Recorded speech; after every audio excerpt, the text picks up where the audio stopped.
Hello दोस्तों, कैसे हैं आप सभी? आई होप आप सभी बहुत अच्छे होंगे। तो जैसा कि आप सभी को पता है कि हमारा जो एसएससी जेईई मेंस का एग्ज़ाम होने वाला है 2024 का, वो जो है एक्सपेक्टेड है कि वो फर्स्ट वीक ऑफ अगस्त को हो। अभी डेट अनाउंस नहीं की गई है, बट ऐसा हम मान के चलते हैं कि अगस्त के पहले हफ्ते में जो है हमारे मेंस का एग्ज़ाम हो जाएगा। और हमारे पास इस समय जो है तकरीबन 30 से 35 दिन बचे हुए हैं। और इन 30 से 35 दिनों में हमें जो है एसएससी जेईई के मेंस के लिए प्रिपेयर करना है।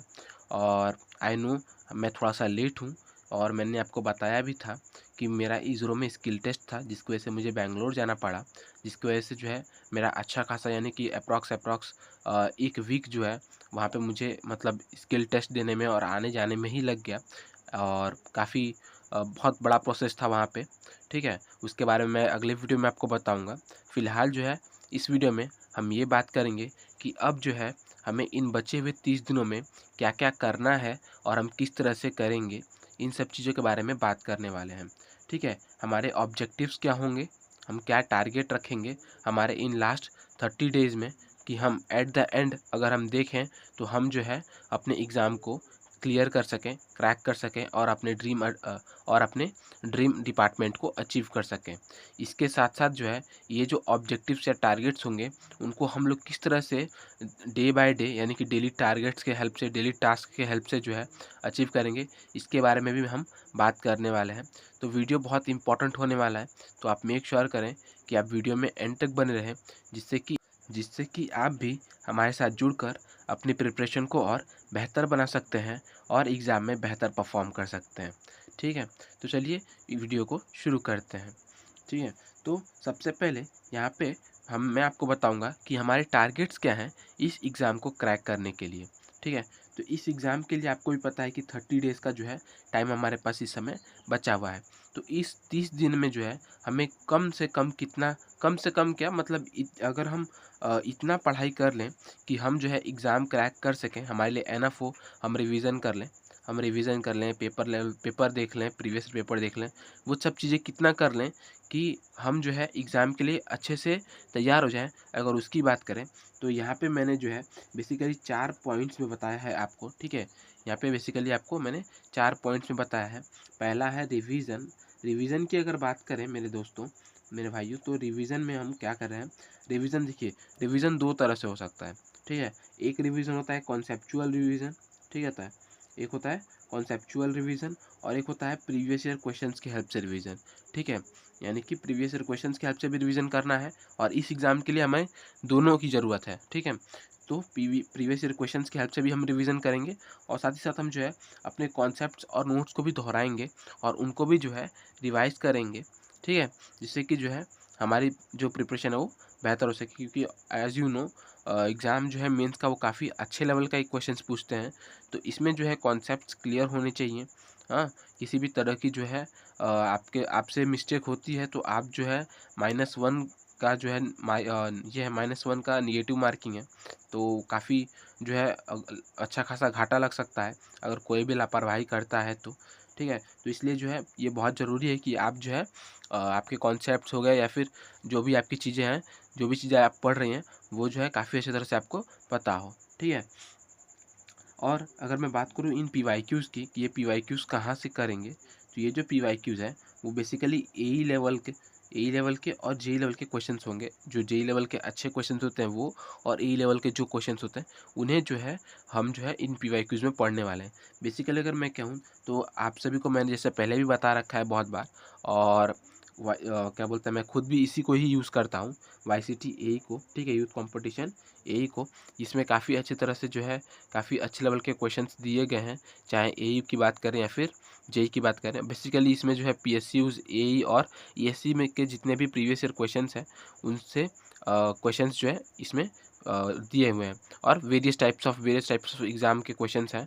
तो एक कह सकते हैं कि आप एक सोर्स मिल जाता है, बहुत सारा वेरियस ऑफ सोर्स मिल जाता है कि हाँ, ना हम सिर्फ एसएससी जेईई नहीं बल्कि अदर एग्ज़ाम्स के भी कुछ क्वेश्चंस को सॉल्व करते हैं, जिससे हमें जो है कहीं न कहीं क्वेश्चंस के मतलब अलग-अलग क्वेश्चंस का आइडिया होता है और जो है हमारा अप्रोच और बेहतर हो पाता है।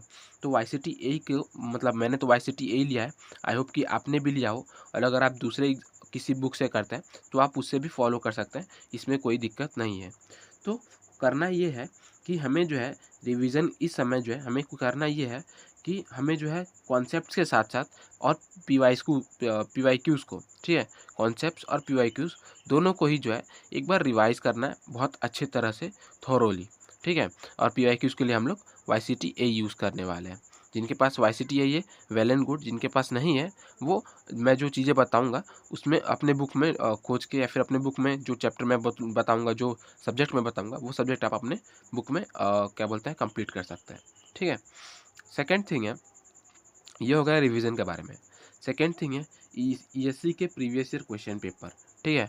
ESC के प्रीवियस ईयर क्वेश्चन पेपर को भी हमें सॉल्व करना है इस एग्ज़ाम के लिए, ताकि जो है हमारे कॉन्सेप्ट्स को हम और अच्छी तरह से जो है चेक कर पाएँ और बेहतर तरीके से जो है हम लोग क्वेश्चंस को समझ पाएँ और अच्छी तरह से कर पाएँ। क्योंकि हम सभी को पता है कि अगर ESC के क्वेश्चंस हमें ऐसे तुरंत मिल जा रहे हैं, ठीक है, अगर हमने देखा नहीं है और आ जा रहे हैं एग्ज़ाम में, क्योंकि हमें नहीं पता, एक ही बार अभी तक इसका एग्ज़ाम हुआ है और वो भी पिछली बार एग्ज़ाम हुआ था, तो आप कह सकते हैं कि बहुत मतलब आसान लेवल का हुआ था, ठीक है।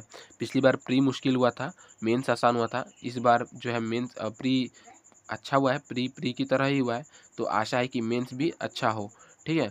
तो पेपर का जो लेवल होने वाला है वो अच्छा होने वाला है, ठीक है।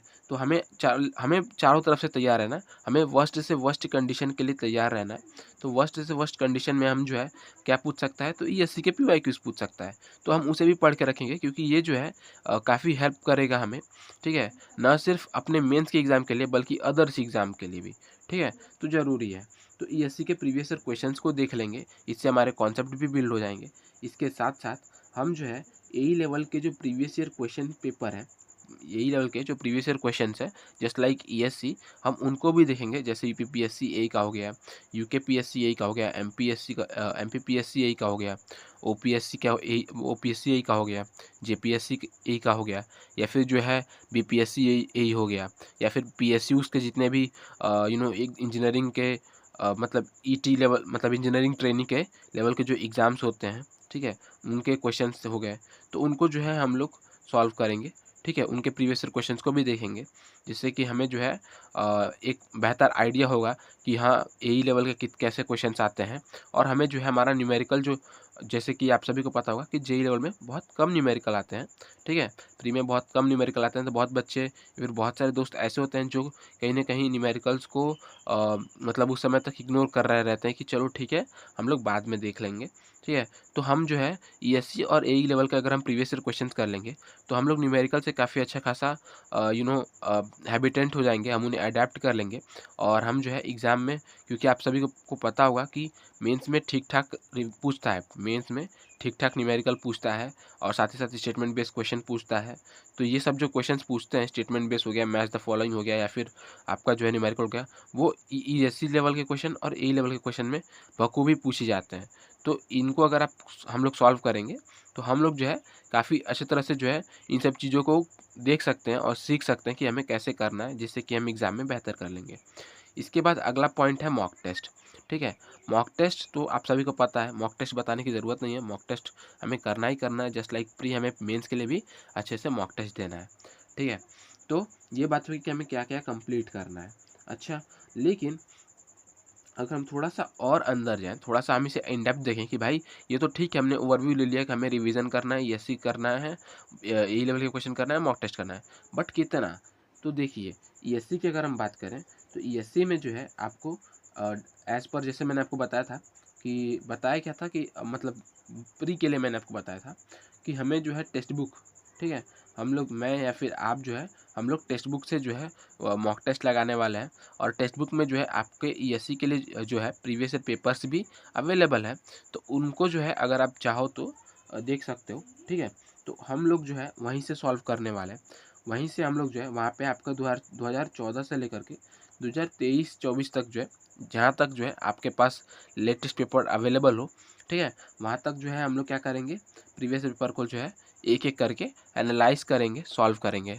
और यहाँ पे हम एनालाइज करने वाले हैं, सॉल्व नहीं करने वाले हैं, क्योंकि आप खुद सोच ही सकते हैं जैसे आप क्या करेंगे, अगर आप मतलब बहुत सारे मेरे दोस्त ऐसे होंगे जो क्या करेंगे कि पहले ईएससी का पेपर जो है खुद से सॉल्व करेंगे, मॉक टेस्ट की तरह देंगे और फिर उसे एनालाइज करेंगे। तो पहले आप 2 घंटे लगाएंगे उसको एग्ज़ाम देने में, मॉक टेस्ट देने में, फिर आप 2 घंटे या फिर 3 घंटे लगाएंगे उसको एनालाइज लेने में, तो 4 घंटे लग रहे हैं। तो क्यों ना हम ऐसा करें कि हम सीधा इसको सबमिट कर दें, ये वाला 2 घंटे बचा लें और 2 से 3 घंटे में इसको एनालाइज़ कर लें बढ़िया तरीके से, ठीक है? जिससे कि हमारा ये काम भी हो जाएगा, हम ये पूरे पेपर भी देख लेंगे और जो हमारा समय भी बच जाएगा, ठीक है? तो हम लोग यही करने वाले हैं, हम लोग पेपर को तुरंत सबमिट करके उसे एनालाइज़ करने वाले हैं, ठीक है? जिससे कि हम जो है, और सबसे बढ़िया बात ये है कि इन 2 घंटों के बाद ये 2 घंटे जो होते हैं ना, लाइक आपने एग्ज़ाम दे लिया, ठीक है? उसके बाद आप क्या करेंगे, कहेंगे कि चलो ठीक है, मैं बाद में या फिर अभी आधे घंटे में, 1 घंटे में या फिर कल जो है हम लोग इस पेपर को एनालाइज़ करेंगे। और अगर आपसे वो गलती से छूट जाता है, ठीक है? गलती से आपसे छूट जाता है या फिर आप बिज़ी हो गए, आपने नहीं किया, है ना? क्योंकि मैं जानता हूँ मेरे साथ ऐसा होता है, पेपर दे लिया और बाद में भूल गया एनालाइज़ करना, या फिर थोड़ा-सा होता है, ठीक है? कभी-कभी कुछ क्वेश्चन्स छूट जाते हैं, कुछ पेपर्स, तो वो गलती भी नहीं होगी, ठीक है? वो दिक्कत भी नहीं होगी क्योंकि आप सीधा एनालाइज़ कर रहे हैं, तो समय बच रहा है आपका, साथ ही साथ आप एक ही बार में सारे क्वेश्चन्स को देख लेंगे, तो आपको चीज़ें अच्छी तरह से समझ में आ जाएँगी, ठीक है? तो ईएससी के लिए हमें ये करना है, ठीक है? 2014 से लेकर 2023 या 2024 जितना हमें पेपर हमारे पास अवेलेबल हो, बेसिकली कुछ 10 साल के पेपर्स हो रहे हैं, उनको हमें सॉल्व करना है इन 30 डेज़ में। इसके साथ-साथ अगर मैं बात करूँ, तो एई लेवल और जेईई लेवल के कुछ प्रीवियस पेपर्स भी हम सॉल्व करेंगे, ठीक है? कुछ 10 से 15 सेट्स को हम लोग कोशिश करेंगे कि हम लोग सॉल्व कर लें, जो भी लेटेस्ट होंगे हमारे पास, ठीक है? एज़ वेल एज़ अगर कोई अच्छे लेवल के ओल्ड पेपर्स भी होंगे, तो उनको, जैसे यूपीपीएससी एई का कोई क्या बोलते हैं पेपर हो गया, या फिर यूकेपीएससी एई का हो गया, या फिर जो है आपके किसी पीएसयू के अच्छे लेवल का एग्ज़ाम हो गया, ठीक है? तो उनको जो है हम लोग इस मतलब इसमें सॉल्व करेंगे। मॉक टेस्ट की अगर हम बात करें, तो टेक्स्ट बुक पे ही हम लोग मॉक टेस्ट देंगे, जो है ओवरऑल आपके 10 मॉक टेस्ट हैं सीबीटी 2 के लिए, और मुझे नहीं लगता कि लेकिन हम लोग 10 कर पाएँगे। एज़ यू नो कि हम लोग अभी लेट हैं थोड़ा-सा, ठीक है? आई एम वेरी सॉरी कि मैं मतलब लेट शुरू कर रहा हूँ। आपको मैं बता चुका हूँ कि जैसे ही मैं हम लोग प्री के एग्ज़ाम दे के आए, जब मैंने सोचा था कि हम लोग ये करेंगे, तभी जो है आपका जो है मेरा इज़रो वाला स्किल टेस्ट आ गया और मुझे वहाँ जाना पड़ा, और मुझे आए हुए भी हो गया काफ़ी दिन। ऐसा ज़रूरी नहीं है कि मैं मतलब अभी आ रहा हूँ, आए हुए मुझे करीब 4-5 दिन हो गया, बट स्टिल जो है 4-5 दिनों में मेरे घर पे जो है खेतों में यहाँ-वहाँ काम चलने लगा, तो मेरी खुद की भी पढ़ाई थोड़ी-सी ऑब्स्टेकल आ रहे थे, तो फँसा हुआ था। बट आज से मतलब ये वीडियो मैं 29th ऑफ को ये कर रहा हूँ, ठीक है? 29th ऑफ जून को रिकॉर्ड कर रहा हूँ, तो हो सकता है आपको 30 को मिले, ठीक है? 30, क्योंकि मैंने 30 के लिए इसे जो है शेड्यूल करके रखा है, ठीक है? 30 से हम लोग जो है अपने इन टारगेट्स को मतलब मैं आपको डेली टास्क दूँगा, और साथ ही साथ हम लोग रात को जो है मैं आपको कुछ ऐसे क्वेश्चंस होंगे, ठीक है? जो मैंने सीखे होंगे दिन भर में, या फिर दिन भर में मुझे लगेगा कि हाँ, ये क्वेश्चंस बढ़िया हैं, इन्हें आपके साथ डिस्कस करना चाहिए, वो भी हम डिस्कस करेंगे, ठीक है? और मतलब कि हम लोग क्वेश्चन डिस्कस भी करेंगे, ठीक है? किसी तरह का डाउट होगा तो आप वो भी हम लोग लेंगे वहाँ पे, आपके कमेंट के हेल्प से। साथ ही साथ हम लोग जो है ये डेली टास्क भी मैं आपको रोज़ दे दूँगा इन 30 दिनों के लिए, जिससे कि हम मेंस के लिए और बेहतर प्रिपेयर कर सकें। और साथ ही साथ ये जो डेली टास्क है ना, वो मुझे भी गाइड करेंगे आपके साथ मिलकर पढ़ने में, ठीक है? इस गोल को अचीव करने में। अच्छा, इसके बाद रह गया बात मॉक टेस्ट की। अब मैंने जैसे आपको बताया कि हम लोग टेक्स्ट बुक से करेंगे। हमारे पास 10 मॉक टेस्ट है, 10 मॉक टेस्ट तो हम लोग नहीं कर पाएँगे, लेकिन स्टिल हम कोशिश करेंगे कि हम लोग जो है इस महीने में 4 संडे और 4 वेडनेसडे पड़ेंगे हमारे पास, है ना? हर 3-3 दिन पे। तो हम लोग कोशिश करेंगे कि हम लोग 7-8 जो है मॉक टेस्ट सॉल्व कर लें, जिससे कि हमें एक सफिशिएंट नंबर ऑफ जो है एक्सपीरियंस हो जाए, सफिशिएंट अमाउंट ऑफ कॉन्फिडेंस हमारे अंदर बिल्ड हो जाए, और हमें आइडिया हो जाए कि ऑब्वियसली मॉक टेस्ट हम लोग लगाते क्यों हैं? ताकि हमें पता चले कि हमारे अंदर क्या कमी है और उसे हम इम्प्रोवाइज़ कर सकें। तो हम हर हफ्ते में 2 दिन, 3 दिन, या फिर बेसिकली मतलब हर हफ्ते में 3 दिन बाद, मतलब 3 दिन के बाद जो है मॉक टेस्ट लगाएँगे। तो हमें जो है पता चल जाएगा कि हाँ, हम यहाँ से जो है हमें कहाँ से इम्प्रोवाइज़ करने की ज़रूरत है, और हम लोग उसे कर लेंगे। तो 7-8 मॉक टेस्ट हम लोग इसमें भी सॉल्व कर लेंगे, ठीक है? तो इस तरह से जो है हमें ओवरऑल जो है हमारा ये टारगेट है, हमें 1 महीने के अंदर करके इतना अपने टारगेट को अचीव करना है, ठीक है? अब देखिए, इस वीडियो में मैं आपको बस इतना ही बता रहा हूँ। इसके साथ साथ जो है मैं एक और वीडियो इसके बाद तुरंत आपको वीडियो मिल जाएगी, ठीक है। आप देख सकते हैं, चाहे आप चैनल मतलब चाहे या तो आप चैनल पे जाकर देख सकते हैं, या फिर मैं आप डिस्क्रिप्शन में जाएंगे तो वहाँ पे भी मैं उसका लिंक डाल के रखूँगा, वहाँ से भी आप देख सकते हैं। ये तो बात कर लिए हमने ऑब्जेक्टिव्स एंड टारगेट्स की, हमने बात कर ली कि लास्ट डे की स्ट्रेटेजी हमारी ये होने वाली है, हमें ये चीज़ें पढ़नी है। अब जो है बात क्या, डेली टारगेट और डेली टास्क की, मैं आपको हर 30 दिन के लिए, ठीक है, मतलब इन 30 दिनों के लिए हर दिन जो है, ठीक है, by day 1 to by day 30, ठीक है, by day 1 to by day 30 मैं आपको जो है डेली टारगेट्स प्रोवाइड करूँगा। और आपको कुछ नहीं करना, मुझे कुछ मतलब मैं तो दे रहा हूँ और आपको कुछ नहीं करना है, आपको बस उसे मतलब एकदम अच्छे तरह से फॉलो करना है, ठीक है। आई नो बहुत सारे दोस्त होंगे हमारे जो आगे निकल गए होंगे, बट हम भी पीछे नहीं होने वाले, हम हार नहीं मानने वाले। हम थोड़े से पीछे हैं बट रेस में अभी भी ज़िंदा है और अभी भी हमारे पास सफिशिएंट टाइम है। हम दिन रात लगा के पढ़ेंगे और जो है एग्ज़ाम को क्रैक कर देंगे। हमारे 1-1.5 साल की मेहनत है ये, ठीक है। बहुत सारे दोस्तों की उससे भी ज़्यादा की मेहनत है और इन 1-1.5 साल की मेहनत को हम ज़ाया नहीं होने देंगे, ठीक है, क्योंकि हमारे सिर्फ 10 दिन वेस्ट हो गए, ठीक है। हमें जो है इन 30 डेज़ को ऐसे यूटिलाइज़ करना है कि हमारे वो 1-1.5 साल के जो टाइम है, जो मेहनत है, वो भी इसमें जो है क्या हो जाए, अच्छी तरह से कवर हो जाए और कुछ रंग ला दे, ठीक है। हम कुछ जो है लायक हो जाएँ, अच्छे लेवल के मतलब कुछ आदमी हो जाए, कुछ अच्छा जॉब हम लोग ग्रैब कर लें अपने लाइफ में, उसके लिए हमें पढ़ाई करना है, ठीक है। इन 30 दिनों को, ठीक है, इन 30 दिनों को आप मुझे ऑथोराइज़ करिए, ठीक है। आप कुछ ना करिए, आप मुझे बस ये 30 दिन अपने दीजिए, मैं अपने 30 दिन आपको देता हूँ और हमें जो है इन 30 दिनों में जितना हो सके उतना पढ़ना है और जितना कम से कम इतना तो करना है कि हम ये टारगेट्स कंप्लीट कर लें, ठीक है ना? कम से कम इतना तो करना है कि मैं जो आपको जितना टारगेट दे रहा हूँ वो टारगेट कंप्लीट कर लें, क्योंकि मैंने जो है 300 दिनों के जो है टारगेट लगभग कंप्लीट करके रखे हैं। आप देख सकते हैं डे 1 का हो गया, डे 2, डे 3, डे 4, डे 5 ऐसे करके काफ़ी मतलब पूरे टारगेट्स कंप्लीट करके रखे हैं।